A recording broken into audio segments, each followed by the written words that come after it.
bersyukur buat kasih-Mu menyelamatkan hidupku. Oh Yesus, Tuhan dan Rajaku. Dengan apa kan ku balas anugerah-Mu yang ajaib? Biarlah hidupku selalu menyenangkan hati-Mu. Betapa kagum ku melihat perbuatan tangan-Mu, ajaib dan mulianya kuasa-Mu nyata dalam hidupku. Sungguh ku tak dapat mengerti besarnya karya-Mu. Oh indahnya, oh heran kasih-Mu.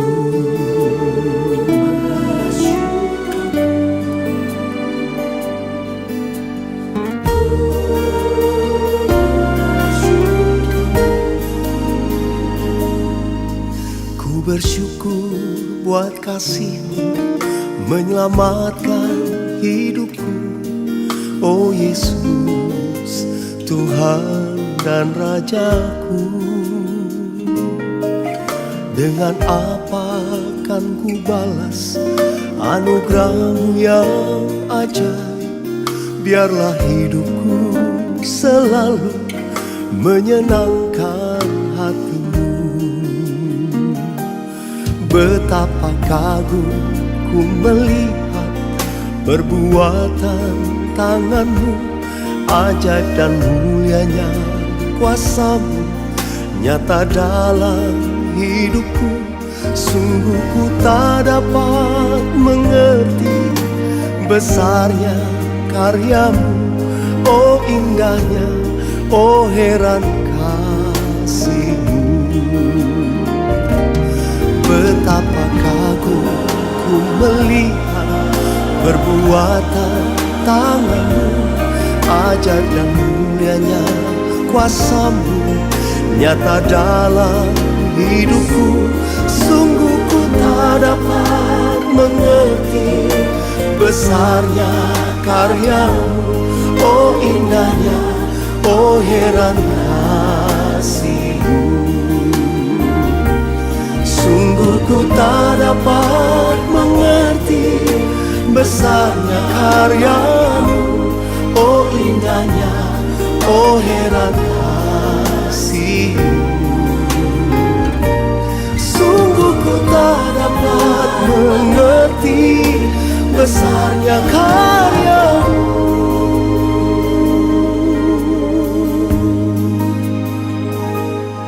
Oh indahnya, oh heran kasih-Mu.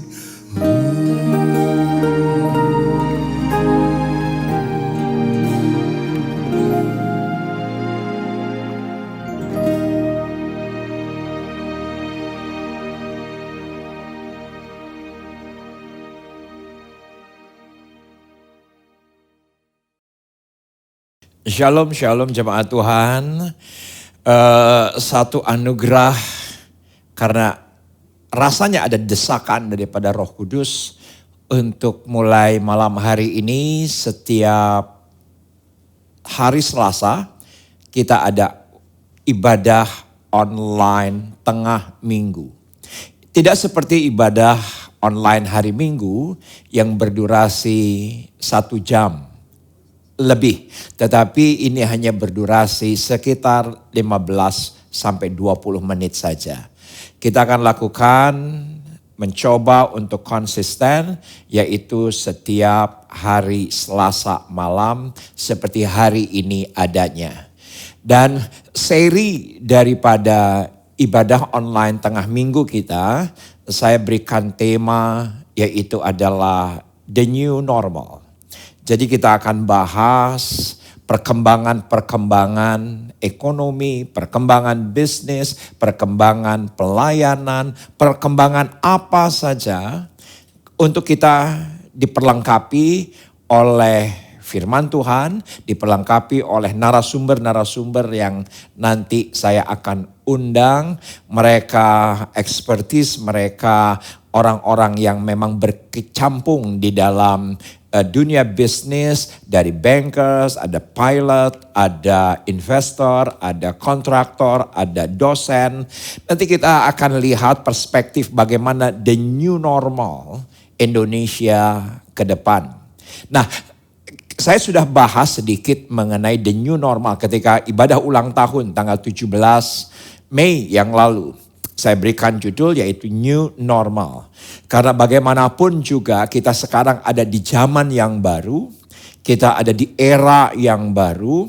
Kita terus berdoa agar vaksin cepat ditemukan.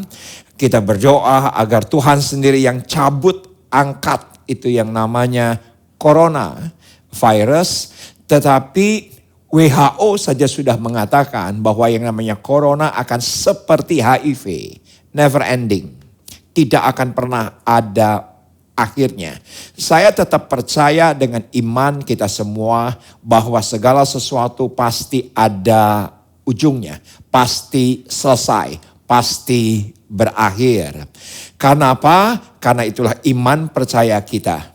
Tetapi kita akan lihat bahwa seri daripada New Normal, serius, pengajaran-pengajaran singkat, pengajaran-pengajaran yang praktikal kita akan kerjakan setiap hari Selasa malam untuk memperlengkapi Anda, untuk bagaimana Anda bisa mengantisipasi keadaan, untuk bagaimana Anda bisa mengalami terobosan di tengah-tengah pandemi, terobosan di tengah-tengah penderitaan akhir ini.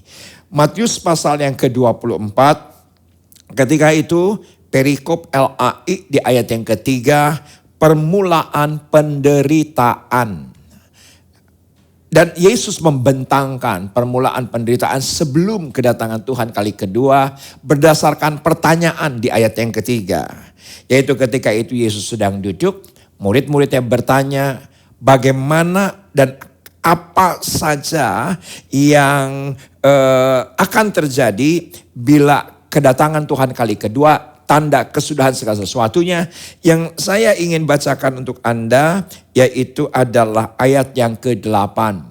Ketika di ayat yang ke-4 Yesus mulai jawab, ini tanda, tanda, tanda, dan tanda. Dan Yesus berkata, akan tetapi semuanya itu barulah permulaan. Penderitaan menjelang zaman baru. Semua kita mengerti kita sekarang ada di akhir daripada akhir zaman.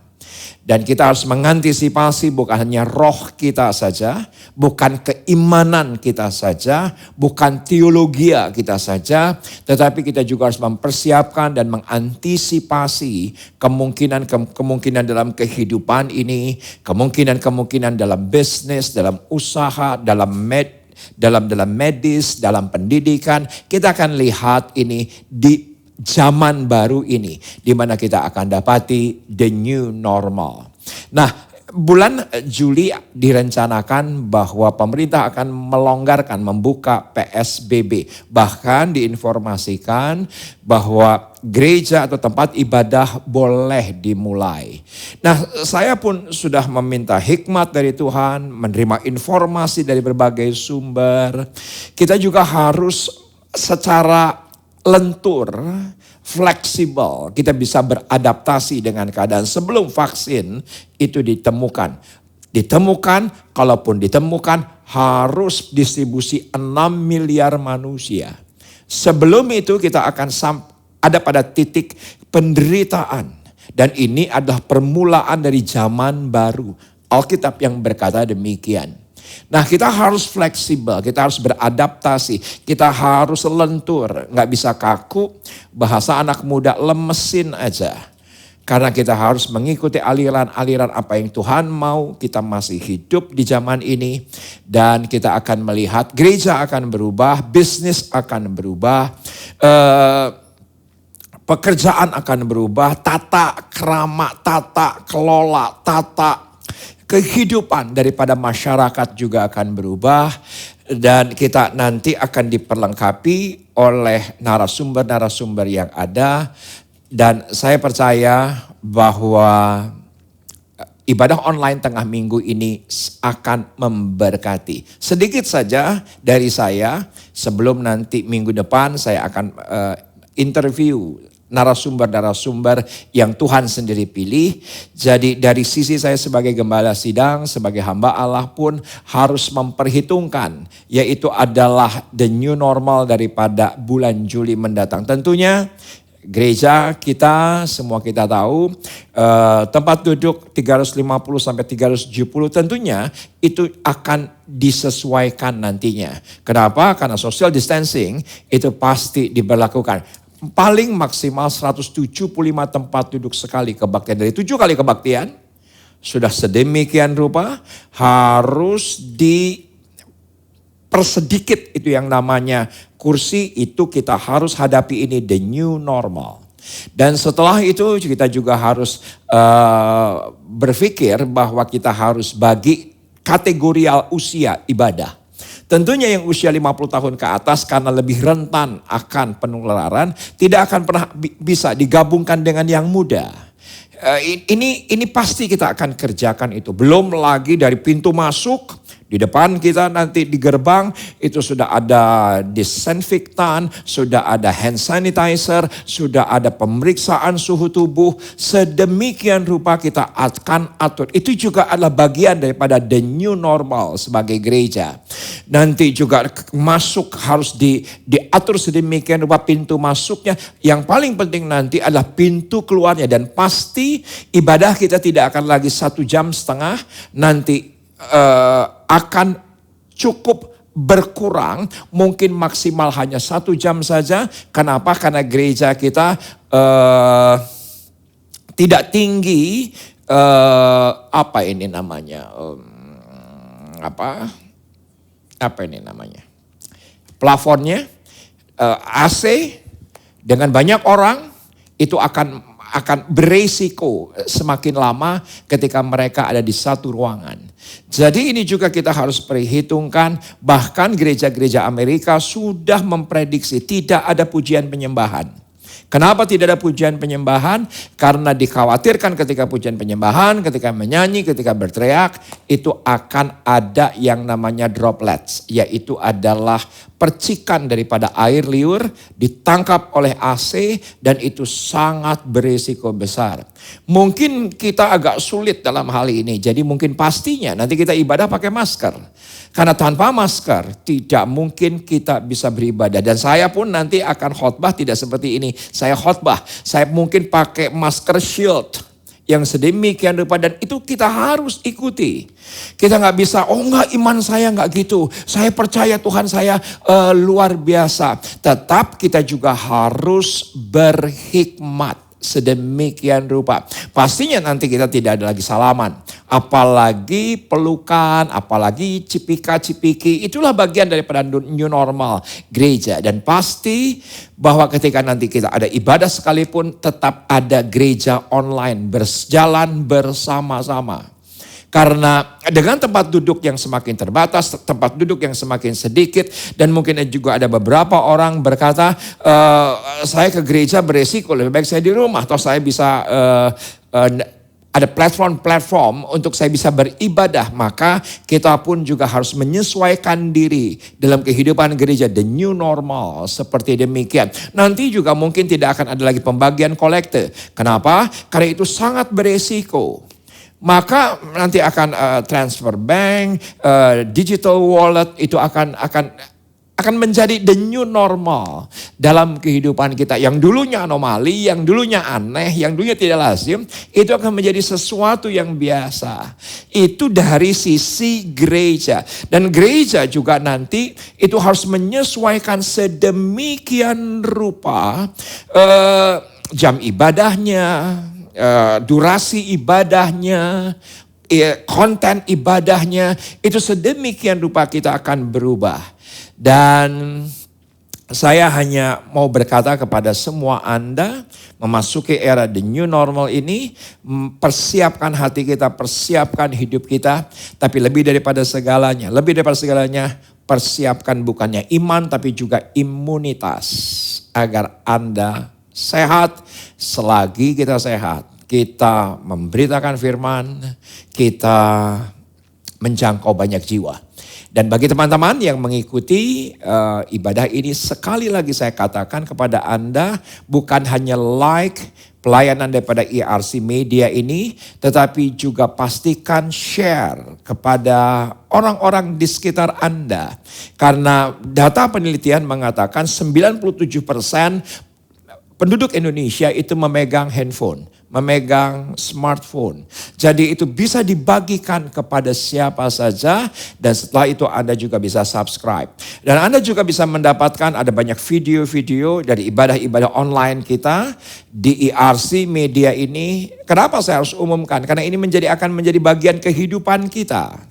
Karena dunia bisnis tidak bisa terlepas dari dunia virtual. Tidak bisa terlepas dari dunia digital. Pendidikan pun demikian. Keuangan pun demikian. Segala sesuatu sekarang digital. Jadi kita harus membiasakan diri untuk melakukan ini. Izinkan saya berdoa untuk Anda agar Roh Kudus menolong dan hikmat Tuhan berlimpah atas kehidupan kita. Bapak, terima kasih untuk seri pertama The New Normal. Hamba serahkan ke dalam tangan Tuhan untuk hari ini. Kami tahu ada pewahyuan baru, ada penyingkapan hikmat yang baru untuk semua pendengar dimanapun mereka berada. Mereka melayani dan selagi hidup yang ada ini, yang sekali biarlah kami pakai untuk kemuliaan nama Tuhan. Kami bersyukur di dalam nama Yesus. Amin.